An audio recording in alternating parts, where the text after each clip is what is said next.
जो हमारे पीछे आप ये घर देख रहे हैं, ये सिर्फ एक घर नहीं है या सिर्फ दीवार नहीं है, बल्कि ये देश के लिए इतिहास बन चुका है और देश के युवाओं को प्रेरित करने वाली मिसाल बन चुकी है। और लगातार आप देख सकते हैं कि किस तरह से यहाँ पर एक हुजूम है, चारों तरफ से इस घर में देखने के लिए पहुँच रहे हैं शहीद इम्तियाज़ के घर।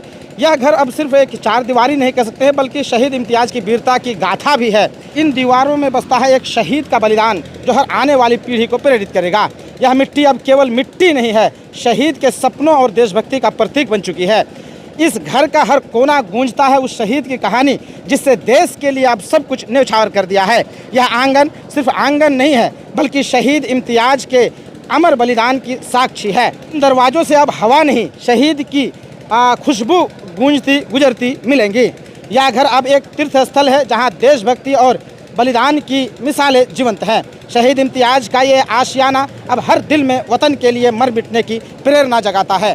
कह सकते हैं कि शहीद इम्तियाज़ का ये जो आशियाना है, ये आशियाना अब हर उस दिल में बस चुकी है जो चाहते हैं कि देश के लिए हम मर मिटने के लिए हमेशा तैयार हैं। ये चीज़ें हम आपको दिखा रहे हैं। दरअसल ये चारों तरफ आप जो देख रहे हैं, हमारे सिक्योरिटी के लोग हैं, क्योंकि मुख्यमंत्री नीतीश कुमार खुद यहाँ पर पहुँचने वाले हैं और चारों तरफ से बैरिकेडिंग कर दी गई है। चारों तरफ से ये सुरक्षा के पुख्ता इंतजाम किए गए हैं। ये पुख्ता इंतजाम सुरक्षा के इसलिए किए गए हैं क्योंकि मुख्यमंत्री नीतीश कुमार जी खुद शहीद इम्तियाज़ के परिजन से मिलने के लिए अभी पहुँचने वाले हैं।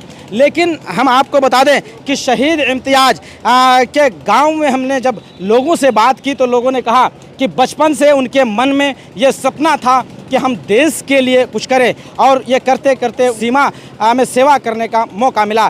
देश के सीमा में सेवा करते करते, हमारी रक्षा करते करते वह इस दुनिया को अलविदा कह के चले गए। इसीलिए आज जो भी सुनते हैं उनको तो दिल में दर्द तो होता है। मोहम्मद इम्तियाज़ के बारे में जब उनको पता चलता है, इस देश के किसी भी व्यक्ति को जब पता चलता है कि मोहम्मद इम्तियाज़ इस दुनिया को अलविदा कह के चले गए, नापाक पाकिस्तान के इरादों ने उन्हें इस दुनिया से अलविदा होने पर मजबूर कर दिया, तो समझिए कि उनके मन में दर्द तो होता है, लेकिन गर्व भी होता है। और लगातार हम आपको ये दिखाने का प्रयास कर रहे हैं, क्योंकि जो शहीद इम्तियाज़ का घर है, उनके घर में आम जनों की जाने पर अब फ़िलहाल रोक है, क्योंकि भीड़ को कंट्रोल करना मुश्किल है। और कुछ ही देर में खास करके माननीय मुख्यमंत्री नीतीश कुमार जी पहुंचने वाले हैं, इसीलिए इस तरह की बैरिकेडिंग भी कर दी गई है, सुरक्षा के पुख्ता इंतजाम भी किए गए हैं। और लगातार जो शहीद इम्तियाज़ हैं, उनके घर में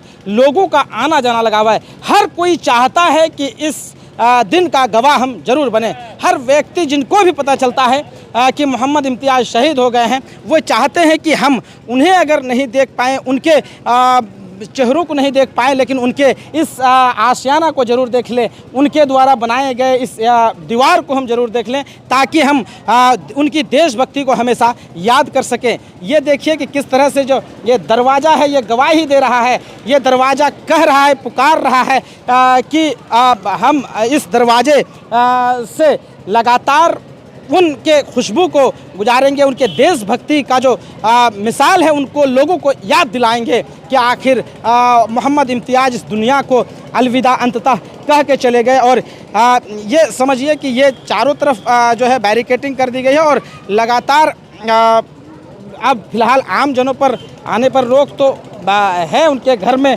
एंट्री नहीं आम जनों की, क्योंकि माननीय मुख्यमंत्री नीतीश कुमार जी खुद वहां पहुंचने वाले हैं। लगातार हम आपको ये दिखाने का प्रयास कर रहे हैं शहीद इम्तियाज़ के घर से कि आखिर यहाँ क्या माहौल है, कितने कितने दूर से लोग आए हुए हैं, यहाँ के लोग क्या सोचते हैं। सुरक्षा के पुख्ता इंतजाम किए गए हैं। इन सारी चीज़ों को आपको हम दिखा रहे थे। बहरहाल आप हमारे साथ जुड़े रहिए। सच्ची बात मीडिया के यूट्यूब चैनल को सब्सक्राइब करिए, फेसबुक पेज को फॉलो करिए, ताकि असली बिहार के असली चीज़ें हम आप तक पहुँचाते रहें। धन्यवाद।